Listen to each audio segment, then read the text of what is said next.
নমস্কার। আজকে যে টপিকটা নিয়ে কথা বলবো, সোশ্যাল মিডিয়ায় ইতিমধ্যেই সরগরম বিষয়টা। তা অনেকের মনে হতে পারে যে এই বিষয়টা নিয়ে আমি কথা বলিনি কেন? কেননা যেহেতু আমি এই একটা প্ল্যাটফর্মেই বিলং করি।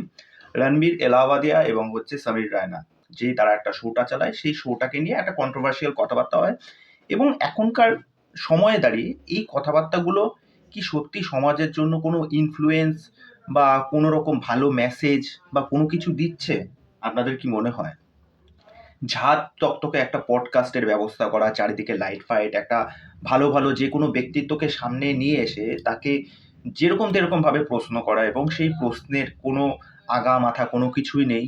হ্যাঁ, তা আজকে সমীর রায়না এবং রণবীর এলাহাবাদিয়া স্পেশালি তারা এরকম একটা শো চালাচ্ছে, যেই শোটাকে তারা বলছে ডার্ক কমেডি, এবং ডার্ক কমেডির নামে সমাজে যে নোংরা মেসেজ বা তাদের মস্তিষ্ক প্রসূত যে বিষয়পত্রগুলো সবার সামনে উঠে এসেছে, সেই জিনিসটা কতটা নোংরা এবং কতটা ভালগার। সত্যি কথা বলতে, যে আমার কিন্তু এখন রীতিমতো মাথা যথেষ্ট গরম আছে। আমি কিন্তু খিস্তি দিতে পারতাম, মানে খিস্তি দিয়ে ভরিয়ে দিতে পারতাম, কিন্তু ইউটিউবের কিছু কিছু গাইডলাইন্স আছে, যেটা হয়তো আপনারা কেউ কেউ জানেন, হয়তো কেউ কেউ জানেনও না। কেননা এখানে কোনো রকম নোংরা কথাবার্তা বলা যাবে না। মানে একটা শোতে এসে এই সমস্ত মানুষজন নিজেদেরকে কি মনে করছে, আমাদের ভারতীয় কালচার, ভারতীয় সংস্কৃতি কি, কোনো জায়গায় দাঁড়িয়ে আজ অব্দিও আমরা আমাদের চারিপাশে যে সমাজ আমরা দেখে এসেছি, বা ছোটবেলা থেকে আমাদের যে ভ্যালুস বা মূল্যবোধ যেগুলো আমাদের বাবা মারা দিয়ে এসেছে, সেই বাবা মা সম্পর্কে যখন একটা ওপেন প্ল্যাটফর্মে এই সমস্ত কথাবার্তা নিয়ে আলোচনা করা হয় এবং সেটাকে খুব ন্যাচারালভাবে এবং সেটাকে প্রেজেন্ট করা হচ্ছে খুব কুল একটা বিষয়পত্র, এই ডার্ক কমেডির নামে এই যে নোংরামিটা চলছে। আর এই ব্যাপারটা কি, এখনকার সমাজের চিন্তাধারাটা কিরকম হয়ে গেছে, মানে এই জিনিসগুলো খুব লাইটলি ভাবে নিচ্ছে। দেখুন, মানে কমেডি করা খুবই ভালো। আমাদের মানে হিন্দিতে আমরা প্রচুর স্ট্যান্ড আপ কমেডিয়ান দেখেছি যারা খুব ভালো ভালো কাজ করেন। আমার স্পেশালি ওই জাকির বলে যে ছেলেটা, মানে একটু শ্যামলা করে যে ছেলেটি, জাকির ছেলেটা একদম নিচু তলা থেকে উঠে এসেছে। সেই ছেলেটা আজকে কত বড় একটা জায়গায় পৌঁছে গেছে। জাকিরের যে কটা ভিডিও দেখেছি, জাকিরের ভিডিওতে কোনো রকম কিন্তু ভালগারিটি নেই, মজা আছে তার মধ্যে, ননভেজ অনেক কিছু কথাবার্তা হয়, কিন্তু তাই বলে সেটা একদম নোংরা পর্যায়ে গিয়ে না। আজকে যে সমস্ত অডিয়েন্সরা বা মানুষরা আজকে এই প্রতিবাদ করছেন বা সোচ্চার করছেন, তাদেরও এটা বোঝা উচিত যে এই যে সোশ্যাল মিডিয়া ইনফ্লুয়েন্সার বা এই যে যারা শো মানে শোটা চালাচ্ছে, আজকে অডিয়েন্স যারা এদেরকে এতদিন ধরে দেখে এসেছেন, ফলো করে এসেছেন, আজকে আপনাদের টনকটা নড়লো, আজকে এই কথাটা বললো বলে এতদিন তাহলে কি টনক নড়েনি? আজকে এই একটা কথাতে, এই যে মা সম্পর্কে, সেখানে একটা কিন্তু মেয়েও ছিলেন, আমার মেয়েটার নামটা মনে পড়ছে না। মানে একটা মেয়ে হয়ে কিভাবে একটা মাতৃত্বের ওই বিষয়টাকে নিয়ে মানে রীতিমতো খিল্লি করতে পারে।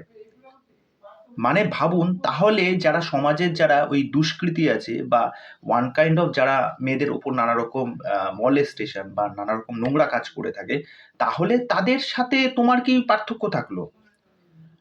আমি অনেকদিন আগে একটা ঘটনা আপনাদেরকে ছোট্ট করে বলি, যে এই যে আরজি করের বিষয়টা নিয়েও কিন্তু তারা রীতিমতো একটা এরকম পডকাস্ট বা কোনো একটা ট্যালেন্ট হতে, মানে রীতিমতো ওইটা কোনো ব্যাপারই না, যেন একটা ওরকম একটা ঘটনা হয়ে যাওয়ার পর একটা যে কোনো মেয়ের মানসিক কি পরিস্থিতি হয়, সে কোন ট্রমার মধ্যে দিয়ে যায়, কোনো আইডিয়া আছে, কোনো চিন্তা ভাবনা আছে? সুতরাং এই ব্যাপারটাকে তো তুমি প্রমোট করছো, মানে এই ব্যাপারটাকে খুব মানে ক্যাজুয়াল ভাবে নিচ্ছ।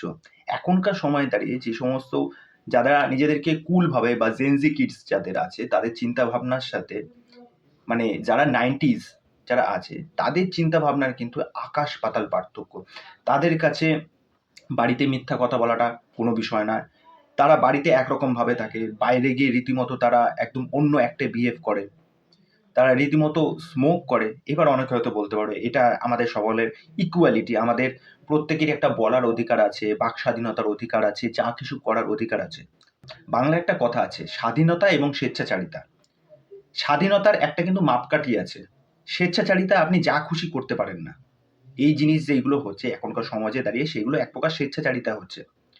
এই যে ওপেন মিডিয়া প্ল্যাটফর্মে যারা নিজেদেরকে ইনফ্লুয়েন্সার বলে দাবি করে, তারা শুধুমাত্র কয়েকটা পয়সার জন্য জামা কাপড় খুলতে বা নিজেদের শরীর প্রদর্শন করতে, আমি কোনো কিন্তু জেন্ডার হিসাবে কিন্তু কাউকে অবজেক্টিফাই করছি না, মানে সেটা যে কোনো পর্যায়ের মানুষ হতে পারে, সেটা ছেলে মেয়ে উভয়ই হতে পারে। তারা যেরকমভাবে সমাজকে আমাদের সামনে নিয়ে আসছে, যেরকমভাবে দেখাচ্ছে, এটা সমাজের প্রতি কি প্রভাব পড়ছে, পরবর্তী প্রজন্মের কাছে কি মেসেজ যাচ্ছে, তাই না?